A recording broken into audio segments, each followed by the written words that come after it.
ہزاروں غلطیاں سینکڑوں بار معاف فرما دیتا ہے. بڑے قریبی سے قریبی بندہ بھی ہے، میاں بیوی ہیں، دوست یار ہیں، زیادہ سے زیادہ بڑی غلطیاں کریں گے تو 10 دفعہ 12 دفعہ 14 دفعہ، اس کے بعد وہ کہیں ہم نہیں ہیں. اور اللہ پاک ہزاروں غلطیاں، ہزاروں لاکھوں سینکڑوں بار بندہ کر رہے ہیں تو اس کو معاف فرما دیتا ہے.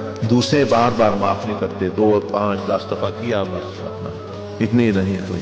سیدنا جبرائیل علیہ السلام کیونکہ اللہ ان کو معرفت اللہ پاک کی زیادہ ہے، تو وہ فرمانے لگے ایک دفعہ نبی علیہ السلام کو کہ یا رسول اللہ صلی اللہ علیہ وسلم، کاش آپ دیکھتے کہ میں کیچڑ اٹھا کے فرعون کے منہ میں ڈال رہا تھا جب وہ ڈوب رہا تھا. تو آپ علیہ السلام فرمایا کہ کیوں ڈال رہے تھے؟ یعنی یہ تشریح حدیث کی جانتا ہوں، الفاظ نہیں. انہوں نے فرمایا سیدنا جبرائیل یا رسول اللہ صلی اللہ علیہ وسلم، مطلب یہ آپ کو تو علم ہی ہے کہ اللہ کی رحمت اتنی زیادہ ہے کہ وہ اللہ کو اس وقت پکار رہا تھا، اگر ایک دفعہ اور پکارتا تو وہ مجھے یہی تھا کہ وہ اللہ پاک اس کو معاف کر دے نا، وہ ساری اس کے معاملہ ہو. لیکن میں کیونکہ دیکھا ہوا تھا وہ ظلم بہت کیا، اس نے بچوں کو کیا، میرا نہیں دل تھا کہ اس کی بخشش ہو یہ چیز، تو میں اس لیے یہ کہوں کیونکہ اگر میں نہ، مجھے یہ خطرہ ہے کہ ایک دفعہ اور وہ کہتا بس رحمت الہی کا جوش جو ہے وہ اپنا یہ اتنی رحیم ہوتی ہے. دوسرے کہاں مطلب ہے کہ نہیں، اس میں وہ تو ایک بات ایک غلطی ہو جائے 2 4 دفعہ اس کو ساری زندگی اس کو جو ہے وہ لے کے پھرتے رہتے ہیں، وہ فلاں ٹائم